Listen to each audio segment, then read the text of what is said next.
If you do not overcome your tendency to give up so easily, your life will lead to nothing. Most of the important things in the world have been accomplished by men who kept fighting when there seemed to be no hope at all. Often, I am asked to motivate people. And what people are looking for when they want motivation is they're looking for a fire inside of them that makes them want to do hard things. And the reason they need motivation to do this is because they think hard is bad. They think this is hard and I need to be pushed to do this to avoid eternal slavery, to make money, whatever it is. This is hard and I need somebody to encourage me to do whatever it takes to get through it. It's amazing how God has linked difficulty and value. It is the hard things in life that are the best things in life. There is nothing in life which is valuable, which is not hard to obtain and hard to keep. That's why it has value in the first place. If gold was everywhere, nobody would care about gold. Difficulty, value are inextricably linked. So when you see something as hard, you see something as valuable, and you have to train your mind to be excited by hard things. To feel self-motivated, not externally, you're self-motivated by the chance to prove to God you deserve this hard thing. And the most beautiful thing about difficult things is that it deters a large contingent of the populace because most people are not ready for hard. When they see hard, they make excuses for why they don't want it anymore. When most people see hard, they shy away from it, which is extremely important because you only want the things you want because other people can't have them. You want that car because other people can't buy it. The Egyptians built the pyramid because it was hard. Men wanted to be the first people to sail the 7 seas and risk their lives, to cross Antarctica and risk freezing to death, to be the first person to do it so that everybody would say, wow, I bet that was hard. So people used to wake up and think of hard things they could possibly do. They'd wake up with a very fine and normal life, just like you are. You wake up, you have a bed, you have food, your life's fine. Some men are okay with that. Some men think, what is something hard I can do from here? You should feel fantastic when you're given a challenge. When hard is put in front of you, you should say, finally, God, finally you've given me something difficult. My life has been too easy for too long. I'm too capable to live such a meager existence and simply survive. As a man, there is no easy life. If you're looking for an easy life, you should have been a girl. Your life is not about being easy. Your life is not about being happy. All of the pain you feel, you're supposed to feel as a man, and you have two effective binary choices. You either go through the suffering and go through the hardship it takes to be a man of value, or you suffer eternity as a nobody. You can have a very stress-free life if you work in Starbucks, you go home, you play video games, and you exist until you die. Alternatively, you can go out there into the world, try and implement your mark on the world, work hard, try to get rich, more money, more problems. You can lose your girlfriend because all you're doing is working. This is a new level of stress, a new level of trauma, but at least you'll be a somebody at the end of it. Your success in life is directly correlated to the amount of stress you can deal with, and this is true. When you look at cars or you look at jets or any of these things, how fast they can go is directly correlated to how much air is going to be pushing against them. The more successful you become, the more the opposite force is going to push against you. And most people get to a certain level and go, okay, that opposite force is too much. Men only become good men through negativity. Men who have been through a lot of pain are very kind. The worst men on earth are the ones who haven't had enough pain. You're supposed to suffer as a man. You're born to suffer. You're not supposed to get rich off a stupid meme coin without doing any work. You're supposed to suffer. And the best men are the ones who suffered the most. I wouldn't be top G if I didn't suffer more than anyone else. Because you're not what happens to you. You are how you react to it. And the best men on earth are men who have had their parents die, their girl betray them, their money stolen, robbed. And every time something happened to them, they sat there and they looked in the mirror and said, what can I learn from this? How can I stop this happening? Those are the men respect. Those are the men women want. Why do women love scars? Look, they tried to kill him and they can't. That's why I want him. Lots of people are going through the world trying to get experiences, but they're so obsessed with getting the positive experiences that they never really experience life at all. People go through life and they say, I want to make money on a crypto coin, and I want to get rich, and then I want to get a beautiful girlfriend, I want to go on a boat in Miami, and all this positive, but there's no light without dark. If you have not experienced true misery and pain, you'll never ever be happy. So if you're going through life as a man and you're looking for experiences over comfort, which is what the great explorers of the world have always done, because they weren't looking for comfort. Comfort's at home. I love the negative experiences along with the positive experiences. I love jail because it's an experience. My bedroom is beautiful once again, like it's never been before. Everyone's obsessed with the positive experiences. I believe every man should be choosing to do something which is extremely hard, which they hate, which sucks, because you don't appreciate life at all without it. You always want a higher high, but I promise you, the high you're at is fine if you balance it with a little bit of low. Constantly chasing higher highs is hedonism, which ends in one place. It always ends in a spiral, a downward spiral. You need to artificially manufacture some lows. I chose fighting because fighting will do that for you. It's hard, it's stressful, you win, you lose, you get hurt, you go hospital. There's a lot of negatives in it. There's not enough negatives in men's lives today. People say, I've had a traumatic life. I say, well, then you're very, very fortunate. You had a traumatic life. Now, you may have misused that trauma. You may have accepted the matrix telling you that you now have an excuse to fail. But every single man of value went through trauma. It's going to be painful to get strong, painful to get rich. Your heart's going to get broken a bunch of times. You have to be prepared for the pain. If you're not ready for pain, you're never going to be anything that matters. When men say to me they're depressed, with the capability to become anything you desire, with God giving you a full and able body and mind, how do you have time to be depressed? There's so much that you need to do to be your best self, and you're competing against men like me, and you're finding hours a day to be sad? No wonder you're going to perpetually lose forever. It's brutally ineffective. Because I believe as a man, chasing happiness is probably the most asinine thing you can do. It's the easiest way to lose as a man is to chase happiness. And really the only thing that's fun in life is work. The only thing that's fun is the thing that made you rich in the first place. Life is just, it's a game. We're living in a simulation. And if you want a high score, you have to choose the highest difficulty. So I want a high score. And if life is perfect all the time, you don't appreciate anything. I actually think one of the worst lives you can have is a life where everything goes right all of the time. If you're spoiled to that degree, especially as a man, as soon as you reach any kind of difficulty, you're going to crumble. And I do not pray for an easy life. I pray for a difficult life with difficult challenges to solve and being strong enough to handle them. If you really want an exceptional life and to do exceptional things, you can't only hope for the positive exceptional. The only reason you appreciate being rich is because you were poor. If you were born rich, you don't appreciate it. The only reason you appreciate being in good health is because you were once sick. If you've never experienced sickness, you don't know what health is. There is no light without dark. Think about the biggest transformative stages in your life. Think about the times you got the most work done. It was a bad part of your life.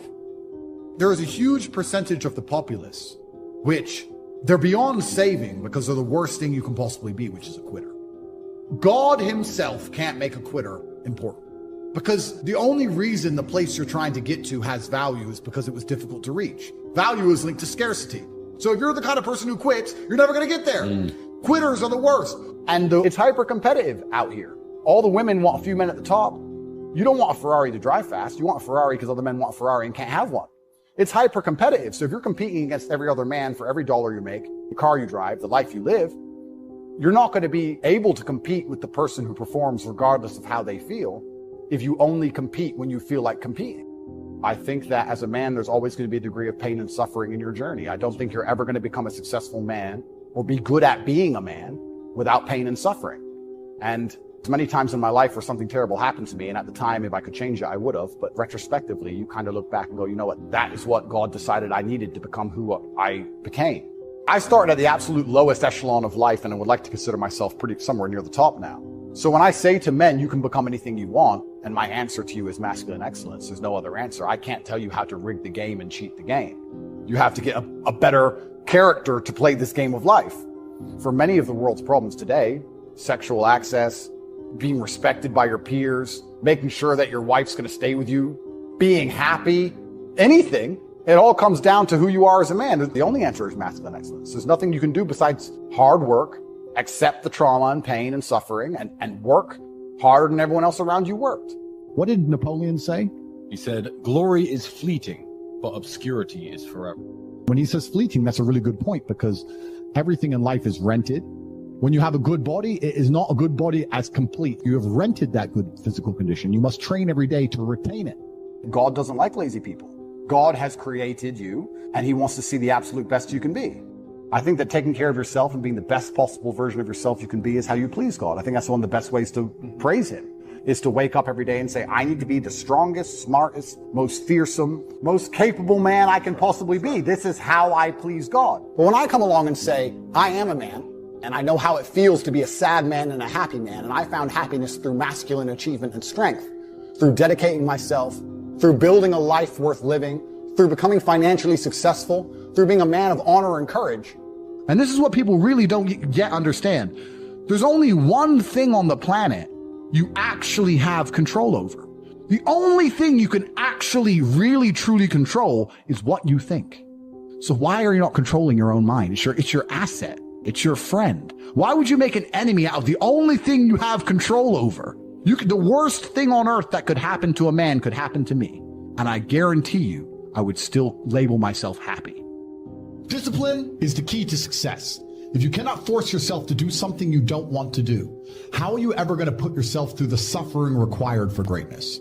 I mean, if you have the mentality that you're born to suffer, I think you'll be pretty good at things. If you're born with the mentality that nobody should suffer, you're always going to be shit at things. I understand I was born to suffer. A lot of people have said to me, you're under stress. Like, how do you deal with that? How do you smile? This is nothing. I was built to suffer. I wake up every day and go, what's on the menu? I'm so used to it. I'm kind of excited by it. A lot of people say, I have confidence issues. And I say, if I was you, I would have confidence issues. We have to be absolutely and utterly realistic because the world is brutal and it's harsh. If you're not proud of yourself, you probably don't deserve to be proud of yourself. So you're not going to feel happy. And you just talked about confidence. Confidence comes from competence. The reason I'm confident is because I'm good at everything. The things I'm not good at, I'm not confident in, of course. And I know what they are. I don't do them very often. I either hire or I just don't want to do it. I do what I'm good at. So yeah, I'm absolutely and utterly confident because I'm absolutely and utterly competent, and that takes practice and discipline and motivation, and you need to fail a few times, you need to get up. That's how it comes down to. And when people say, I have confidence issues, usually I can look them up and down and say, yeah, if I was you, I would completely and utterly struggle with confidence issues. So of course you have confidence issues when you can be annihilated in real time by the competitor. If I'm unhappy with something and I'm uncomfortable with something, I fix it. That's endless motivation, which I don't truly believe in as a concept, but that's endless fuel for the fire. I would be able to take all of that discomfort and turn it into endless energy to get the problem fixed. Yeah. These people seem to sit and say, I'm really unhappy with X, but then stay doing X. So I don't believe they're truly actually unhappy. What you'll notice if you live life long enough is that somebody will sit and say to you, I'm unhappy being a loser. I just sit at home and play video games 7 days a week.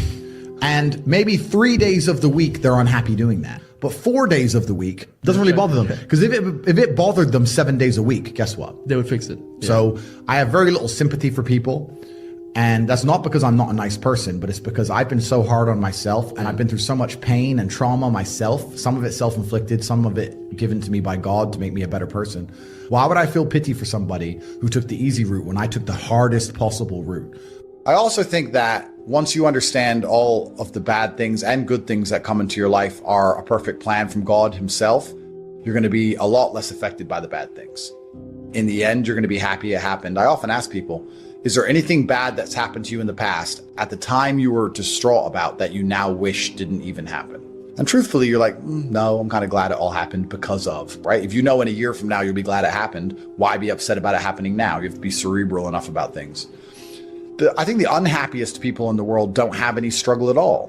Perhaps the people who were born with a trust fund and unlimited money and have no struggles in their life, and they have no objectives to try and conquer are truly the miserable ones. Perhaps the human mind and soul and spirit is built to struggle. Perhaps we're built to suffer. I think that getting rich when you're young as a man is probably one of the worst things that can happen. You want to spend all your 20s broke, grinding, training, being funny, being interesting. That's what you need to do. That's how I grew up. If I had money at 18, 19, I would have skipped so many experiences and so many hard lessons. I'd be a fraction of the man I am today. That's the worst thing that can happen to a young man. He's skipping all the struggle, all the pain and suffering he's going to attempt to skip with money. He's going to end up suffering more in the end. Would you play a video game if it was easy? If you could never die? I mean, cheats get boring pretty quick. That's the whole point of it. You're supposed to struggle with it. You're supposed to suffer with it. So I think a lot of people confuse these things and they sit and say, this is really making me unhappy. Or if I woke up and everything was just perfect, that'd be great for a few weeks. But if you just wake up and nothing ever goes wrong, I think that'd be quite depressing in its own way. As a man, you can be anything you decide you want to be. That's the beauty of being a male. You can build your character completely from the ground up, just like a video game. I was not born a world champion kickboxer. I was not born this intelligent or intellectual. I was not born this rich. I was not born this confident. I was not born none of these things. I became these things myself. So I deserve all the spoils of war.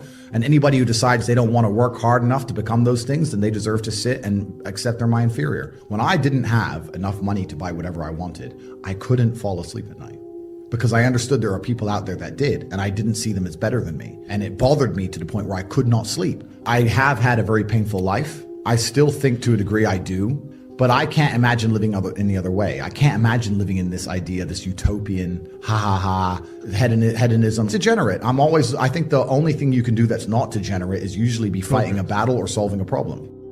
Behind every moment of adversity in your life, there is a blessing and a lesson. Pain always leaves a gift. God is a merciful God. He didn't bring you this far to leave you. He didn't set you up to fail. Just keep moving, man. It ain't nothing. I don't know what you've been through. I don't know how bad it hurts you. But I came to tell you what you are going through right now is not how your story is supposed to end.